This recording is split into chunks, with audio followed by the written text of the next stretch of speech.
Greetings one and all, this is Riddims Works and welcome to my channel. Today is Saturday the 21st of January. It is just after 10 o'clock, slightly going a little bit off topic here for the first part.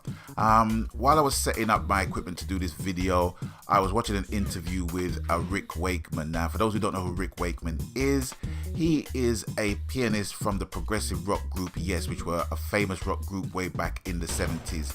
And the reason for the interview was for him promoting his new album, which is basically a tribute album, a David Bowie covers album, but it's mostly, well, it's entirely piano pieces. So he played Life on Mars and he played Space Oddity. They featured those two tracks from the album, and I have to say it was very, very interesting to hear of his relationship with Bowie, because he played keyboards on Bowie's Hunky Dory album, and he was talking about how David had his 12-string guitar and he basically played him the chords, and David just said, look, just think of it as a piano piece. I want you to play the piano to this and I want you to make it sound as classical as possible, and I'll just put what I have to basically put on top of it. And it was really interesting to watch because, you know, it's very rare sometimes that you get it from the horse's mate's mouth, as it were, as to how great albums were basically recorded. So that was a very interesting thing to watch. Anyway, outside of that, and as we move inside, just letting everyone know that I've received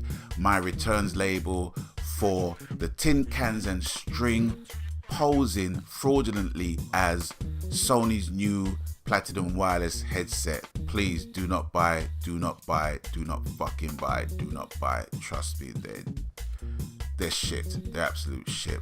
One of my mates was asking me for more info and I'm saying to him, listen, I'm a Sony fanboy and I'm a musician as well, so my ears are pretty much active all the time, and I know the difference between good, clear, booming sound and transistor radio type sound, and these have got transistor radio type sound in 2017. But anyway, I'm exchanging them, I'm getting a refund, and I'm gonna put the money down on a suit because I'm worth it. And also because I've got some gigs coming up and I need a new suit. So I'm going to be basically getting that. Now, next up, yesterday when I made that video, I might have sounded a bit garbled and mixed up in my head. Reason being was because yesterday was one of those weird days. It's like I had a lot to think about. I was thinking about a lot of things. I was thinking about my work. I just finished mixing an album for my backing singer. That album is finished now. It is done.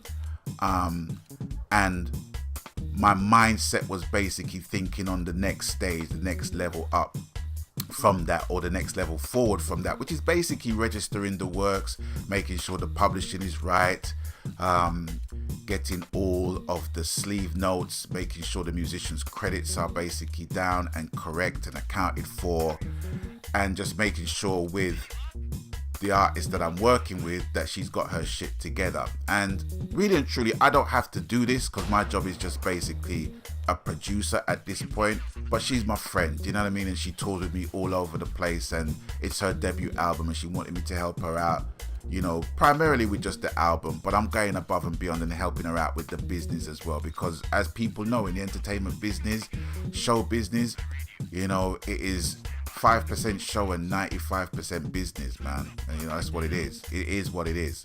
So that's what I've been doing. And in all of that, in thinking outside of the box, in thinking about not only her stuff, but thinking about my stuff and thinking about the time that I need to get my stuff done, which is going to be another 10 weeks. So more or less, I'm going to be spending at least 20 weeks, 23 weeks, 25 weeks in total just working on music, recording 2 albums.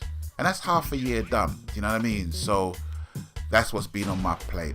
And also, in the middle of all of that, I'm watching the inauguration of Donald John Trump.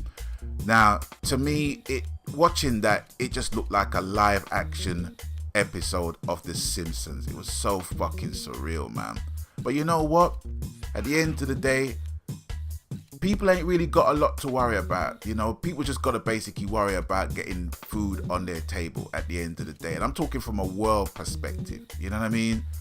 And people protesting and all that shit, yeah, that's fine. But when you're basically protesting and destroying your freaking ends, man, it doesn't make any sense. You know, progression beats anything that the New World Order is going to fucking throw at you. You know what I'm saying? You know, 50 years ago in the civil rights movement, people had a lot less. Yes, granted, some people died for their cause, but at the end of the day, we still look up to those people today, you know. And if Obama had to basically be there to give away the keys to the White House, I had to be there with him on principle alone, even though I am not an American, you know what I'm saying? But it is what it is, you know. So let's see how the 45th President of the United States deals with the contents of his in-tray for the next 100 days, the next 4 years, the next 8 years. Listen, I don't want to really fill up my gaming videos with politics, but it was a world event. You know, it cannot be denied, cannot be ignored. And that was just my simple take on it. Now, next up, Resident Evil, dropping January the 24th. I know a lot of people are looking forward to that game. But here's the thing with me on my channel. I will not be featuring any gameplay from that game. What you talking about, Riddim? Well, I'm going to tell you. If you're on the fence about even buying the game or even getting into the horror genre, I think it's going to be selfish of me to put up gameplay footage with the jump scares, which are the integral part of the game itself. That'll be like me explaining the plot and the twist of The Sixth Sense to someone that hasn't seen the movie. Totally spoiled. Do you know what I mean? It's like they can't watch the movie as a person that hasn't seen the movie without remembering what the twist is. Do you know what I'm saying? So for me, on a gaming perspective, I'm not gonna do it. I'm not gonna do it. It makes no sense, and I'm not gonna watch anybody else's take on it either. Walkthroughs for that shit doesn't make any sense.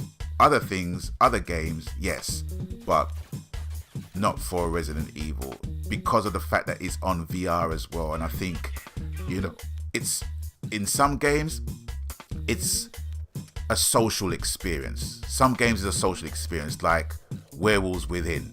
You play that game, you get what it's about, and you understand the sociocentric nature of the game. So you can put out footage of that all day, all week long. But with something like Resident Evil 7, you know, people are scared by many different things in life. Do you know what I'm saying? And for you to have that personal experience in VR, especially with Resident Evil 7, is going to be something unique to yourselves. And I just don't think it's going to serve any purpose. But I could be wrong. But I'm not putting up any gameplay footage of Resident Evil 7. I am sorry.